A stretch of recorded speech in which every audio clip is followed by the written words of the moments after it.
সরকারের নেয়া নানা পদক্ষেপেও নিয়ন্ত্রণে আসছে না ভারতের বায়ু দূষণ। এখনও বিপজ্জনক অবস্থায় রয়েছে সেখানকার বায়ুর মান। বেড়েছে শীতের তীব্রতাও। স্থানীয় সময় রোববারও রাজধানী নয়াদিল্লিতে হেডলাইট জ্বালিয়ে যানবাহন চলতে দেখা যায়।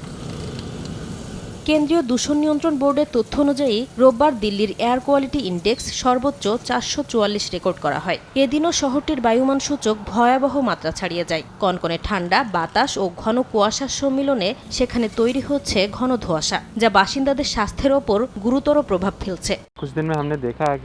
গত কয়েকদিনে দূষণ কিছুটা কমেছিল, কিন্তু এখন আবার বেড়েছে। কুয়াশাও বেশি, বেড়েছে শীতের তীব্রতাও। তাই আমার মনে হয় দূষণের মাত্রা আরো বাড়বে।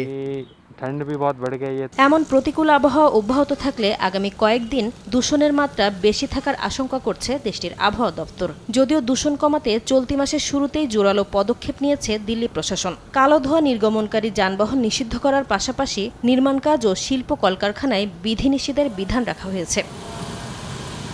এদিকে ঘন কুয়াশায় পাকিস্তানের পাঞ্জাবে একাধিক সড়ক সাময়িকভাবে বন্ধ ঘোষণা করা হয়েছে। দেশটির হাইওয়ে পুলিশের এক মুখপাত্র জানান, দুর্ঘটনা এড়ানোর পাশাপাশি জানমাল রক্ষার্থেই এই সিদ্ধান্ত নেওয়া হয়েছে। কম তাপমাত্রা ও বাতাসের দূষণ মাত্রা বাড়ায় লাহোরেও এয়ার কোয়ালিটি ইন্ডেক্স বাড়ছে বলছে সংশ্লিষ্টরা। এরই মধ্যে পাঞ্জাব সরকারের জিরো টলারেন্স নীতির আওতায় স্মগ বিরোধী অভিযান জোরদার করা হয়েছে। মাঠ পর্যায়ে কাজ করছে পরিবেশ সংরক্ষণ সংস্থা ও জেলা প্রশাসন। কৃত্রিম ধোঁয়া সৃষ্টিকারীদের জরিমানার পাশাপাশি সিলগালা করা হচ্ছে প্রতিষ্ঠানও।